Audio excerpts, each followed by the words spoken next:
Municipal ఎలక్షన్లు మూడు పార్టీలది ఇదే కలవరింతబ్బా. ఎక్కువ సీట్లు కొట్టాలని ప్లాన్ల మీద ప్లాన్లు వేస్తాన్రు, మీటింగ్ల మీద మీటింగ్లు పెడతాన్రు. మా పతారా ఏందో చూపిస్తామని అధికార కాంగ్రెస్ పార్టీ, కారు జోరు చూపిస్తామని బీఆర్ఎస్, ఏహే మున్సిపాలిటీల మాదే ఉంటదని బీజేపీ. ఎవ్వల లెక్కలాళ్ళే గిసొంటి అల్లా ఇంకో పార్టీ ఉరికొచ్చిందుల్లా. నేను తెలుగు భాష లెక్క ఆడా ఉంటా ఈడా ఉంటా అని తెలంగాణలో పోటీకి తయారైతుంది జనసేన పార్టీ.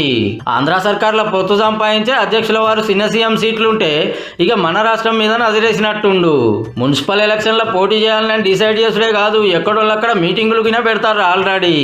అంతటికంటే హైదరాబాద్ లో పతారా చూపించాలని పవన్ కళ్యాణ్ సార్ చాలా కాయసు పడుతుండటుల్లో. రెండు రాష్ట్రాల పబ్లిక్ ఉంటారు, మస్తు ఫాయిదా ఉంటది అనుకుంటుర్రట. మళ్ళీ ఇవి పార్టీ గుర్తులతో వచ్చే ఓట్లు కాబట్టి గిలాసను బగ్గ కాయసు చేస్తారనే ఆపోచన కావచ్చు. మీరు మంచిగా నదరేసినరో లేదో, ఈ నడుమ పవన్ కళ్యాణ్ సార్ తెలంగాణను గట్టిగానే కలవరిస్తుండ్రు.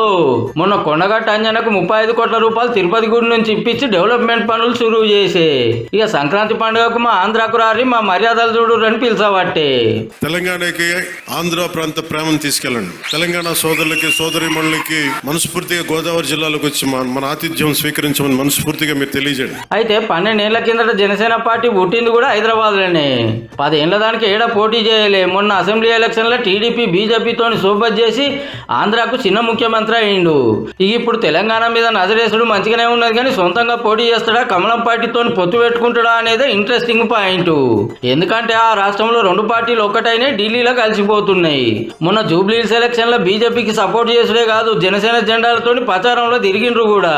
ఇప్పుడు కూడా గట్లనే ఉంటుందా అంటే లేలే, మేము ఎవరితో కలపం, సొంతంగానే పోటీ చేస్తామని బీజేపీ అధ్యక్షుడు రామచంద్రరావు సార్ బాగా చెప్తే చెప్పేసిండు.